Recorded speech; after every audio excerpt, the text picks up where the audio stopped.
Bonjour à tous, nous nous retrouvons pour une nouvelle vidéo sur Guild Wars 2 qui va avoir surtout pour but de présenter le jeu et d'un peu exprimer mes impressions sur le jeu en général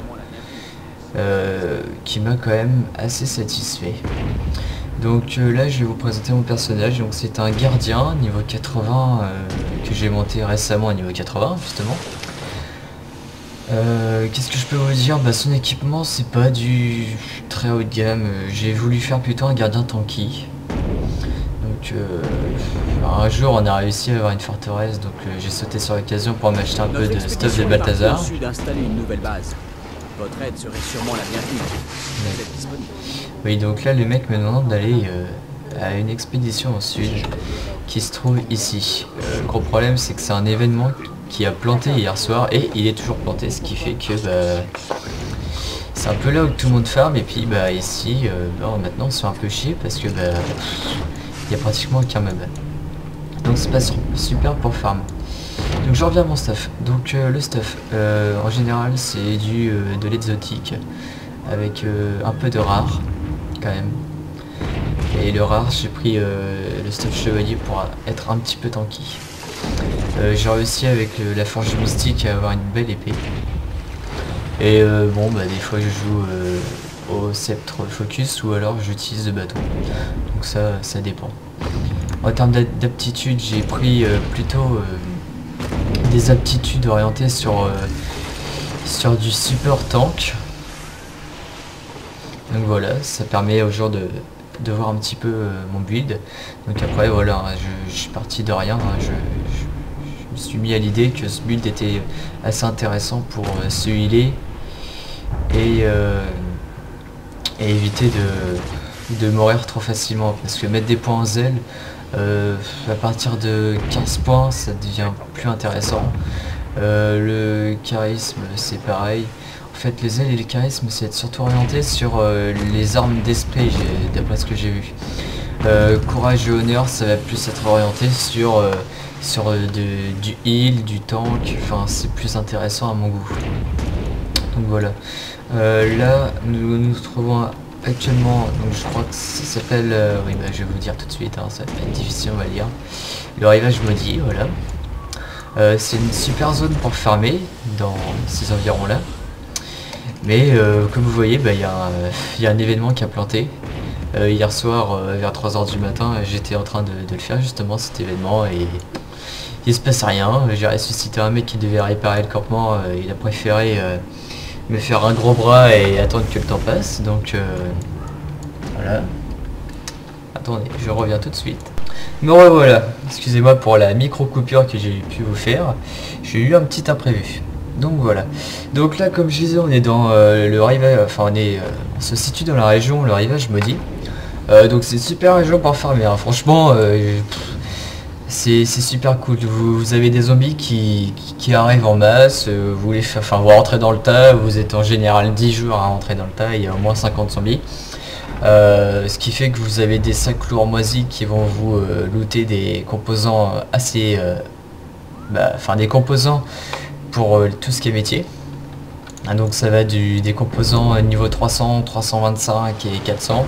Donc pour ceux qui se demandent c'est quoi 300, 325 et 400, c'est les compétences de métier. Donc en artisanat actuellement c'est vraiment un truc que j'ai complètement laissé à l'abandon pendant mon upping.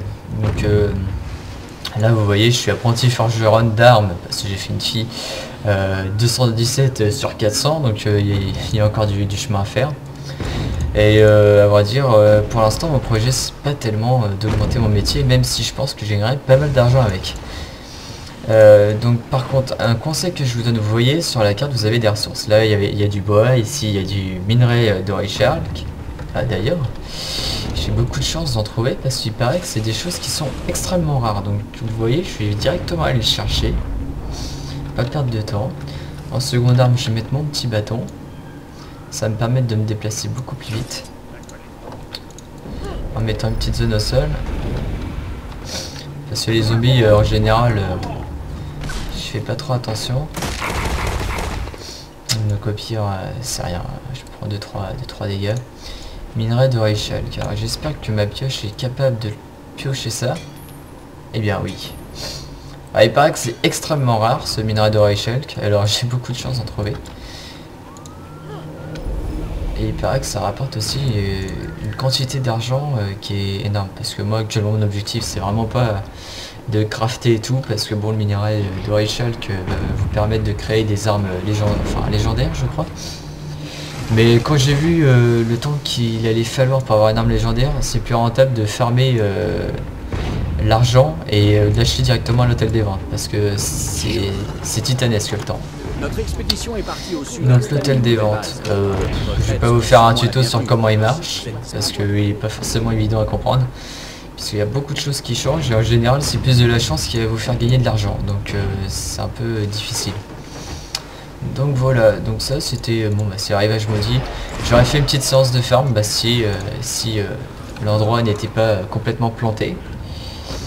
Donc sinon en zone de ferme il n'y a vraiment que ça que j'ai vu. Et bref. Donc maintenant je vais peut-être aller dans un endroit qui est un petit peu plus calme, parce que c'est vrai que c'est un peu le bordel. Et j'aime bien un peu la tranquillité moi dans ce jeu là. Donc voilà, on va aller dans un endroit plus calme. Et je vais vous expliquer des choses qui m'ont paru assez importantes. C'est-à-dire le temps pour être au niveau maximum. Donc ce qu'il faut savoir, c'est que au début, j'avais commencé à jouer avec un voleur. Voleur qui est une très bonne classe. La seule chose qui m'a dérangé, c'est qu'on était vraiment très faible. Et on pouvait pas aller vite en fait, parce que moi je me situe plus dans la catégorie des hardcore gamers, c'est à dire que toutes les cinématiques du jeu, on va dire que je les saute, je prends pas plaisir à jouer au jeu, quand je joue au jeu c'est vraiment pour arriver au niveau max avec un équipement de ouf pour après m'amuser. Donc voilà, mon objectif c'était surtout de gagner des niveaux très rapidement. Et d'après ce que je peux vous dire, c'est que c'est relativement rapide à augmenter de niveau. Vous avez des quêtes principales, vous voyez là, ma quête principale, elle est niveau 73, j'ai même pas terminé mon histoire, parce que j'ai pas eu le temps. En fait, ce jeu marche par le principe d'événements qui sont dynamiques. En gros, vous allez vous balader dans la carte et vous allez voir des zones où il va y avoir un objectif à accomplir dans la zone et tout le monde va pouvoir le faire. Donc c'est plutôt très bien. Et en faisant ça, eh bien vous allez pouvoir gagner des niveaux assez rapidement, je dirais en moyenne, peu importe le niveau que vous serez, environ 3/4 d'heure, 1 heure pour gagner un niveau. Donc ça reste quand même assez rapide. Et on va aller faire un petit jumping puzzle qu'on peut répéter chaque jour. Et des fois on peut avoir de la chance et on peut looter des bonnes choses. Donc c'est pour ça qu'on va aller le faire vite flash. Il faudra que je continue à expliquer. Donc sinon, que dire de ce jeu, moi personnellement j'ai pas trouvé très intéressant en termes de leveling. Pour tout ce qui est PVP, je vous cache pas que le PVP où que tout le monde est au même niveau et a le même équipement au niveau statistique, c'était pas tellement ma tasse de thé. J'ai trouvé ça un petit peu je sais pas comment vous dire, j'ai pas très aimé tout, enfin le principe, parce que moi je suis plutôt du genre si j'ai un bon équipement c'est pour bien défoncer les gens. Donc j'ai attendu niveau 80 pour aller faire du monde contre monde. Et là c'est vrai que c'est intéressant, parce que si vous allez en monde contre monde dans les premiers niveaux, vous allez être très vite dépassé par les choses, parce que vous allez avoir un équipement assez obsolète, et même si vos statistiques vont être augmentées, ça va pas vous permettre de faire quelque chose de très intéressant en monde contre monde. Ce qui fait que j'ai préféré attendre mon niveau 80 puis avoir un minimum de stuff qui, on va dire, tenait la route pour aller faire du monde contre monde, parce que sinon ça devenait pas très intéressant en termes de jeu, quoi. C'était même on va dire j'avais essayé une fois avec mon voleur, j'étais je crois niveau 40 d'aller en monde contre monde, bah, on sent tout de suite la différence, hein. Quand il y a un mec niveau 80 qui vient avec tout un équipement qui augmente ses chances de coup critique et qui augmente aussi ses dégâts critiques. Techniquement, si vous tenez, si vous tenez, c'est parce que vous avez fui, donc c'était pas trop plaisant. Donc là, comme vous pouvez le voir, je suis en train de faire un jumping puzzle. Franchement, je suis heureux parce que je suis pas encore tombé. D'habitude, je me casse la tronche au moins 2 fois, et là, je suis toujours pas tombé, donc j'ai failli tomber. Parlant trop vite, on a souvent tendance à se péter la tronche. Donc voilà, là on arrive à la fin. Donc ça c'est répétable tous les jours. Donc si vous avez de la chance, vous pouvez avoir des choses intéressantes. Et sinon, bah, vous avez des choses un peu obsolètes comme j'ai aujourd'hui. Donc on va descendre par là. Quand on se prend un peu de dégâts, c'est normal. Voilà, donc ça c'est fait. Donc voilà, je pense qu'on va se quitter sur ces petites dernières images. S'il y a des points que vous voulez que je me penche plus, du genre si ça vous intéresse, le build de mon gardien, que je vous l'explique, je ferai une autre vidéo. Sinon, bah, la carte elle est quand même vaste, donc je pense que vous avez de quoi largement upper vos niveaux. À mon goût, les niveaux les plus chiants, c'est du 35 au 50. Hein. Pour moi, c'était plus chiant. Mais bon, je vous dis, surtout ne faites pas votre quête d'histoire